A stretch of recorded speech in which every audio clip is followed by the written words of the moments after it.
You know, if you caught that recent Netflix show, the one about the notorious killer and the cop chasing him, it really pulls you in. Today, we're doing a deep dive, not just the show, but the real story behind Inspector Zende and the notorious Bikini Killer. We want to get past the drama and, pull out what our sources tell us about this guy, Sobhraj, and the officer who finally caught him. Okay, so let's maybe start with Charles Sobhraj himself, who actually was the so-called Bikini Killer. And how did he get that really chilling nickname? Right. Well, Charles Sobhraj, he was a French serial killer, also a con man. His background was Indian and Vietnamese. Yeah. And he was mainly active back in the 1970s. His targets were typically young Western travelers, backpackers, often the ones traveling the hippie trail through South Asia. And the sources mention his method. It wasn't just opportunistic, right? It was planned. Oh, very much so. He'd often befriend them first, share a meal, offer help, gain their trust over a few days. Then he'd drug them. Right. Drug them, steal everything. And then kill them.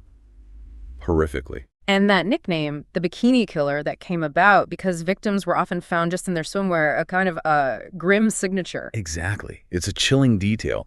What's really fascinating, or terrifying, is his personality.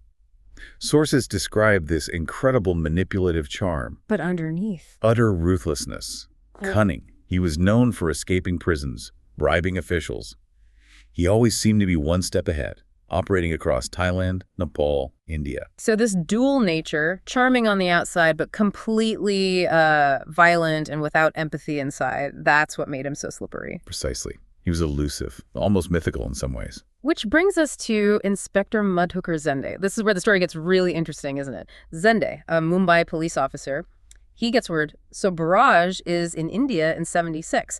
And Sobhraj is already, an international fugitive by then? Oh, yes. Wanted in several countries. So the challenge for Zende was just immense. Think about it. You're hunting a ghost, someone famous for not getting caught, for escaping maximum security. So how did Zende approach it? What did our sources say about his methods? Patience. That's the key word that comes up. Patience and really meticulous intelligence work. Sheer determination.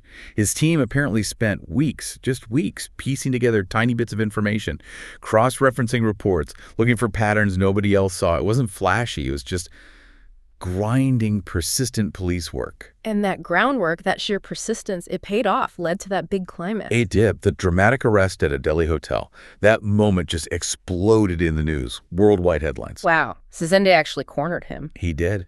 And if you think about the bigger picture, this wasn't just one arrest. It was seen as a huge victory against, sophisticated international crime. Zende became this symbol of bravery, of smart policing.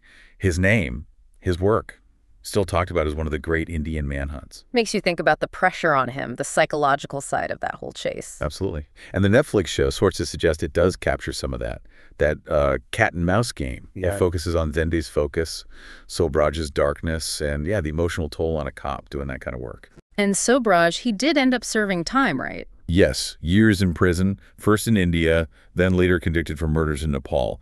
He was eventually released from Nepal quite recently, actually. So the story isn't just, true crime sensationalism. Not at all. It raises bigger questions, doesn't it? It's about persistence, yes, but also about how justice systems grapple with criminals who are intelligent, manipulative, and operate across borders. It's about the power of, just sheer grit. So we went from that gripping Netflix series deep into the real story, pulling out the details of this incredible chase. Yeah, and I think what stands out is that even against someone as cunning and, frankly, evil as Sobhraj, Inspector Zende showed that unwavering commitment, that detailed work. It can bring justice. It really makes you consider, doesn't it? What's the true cost of pursuing that kind of darkness? And what does it take for good people to finally prevail?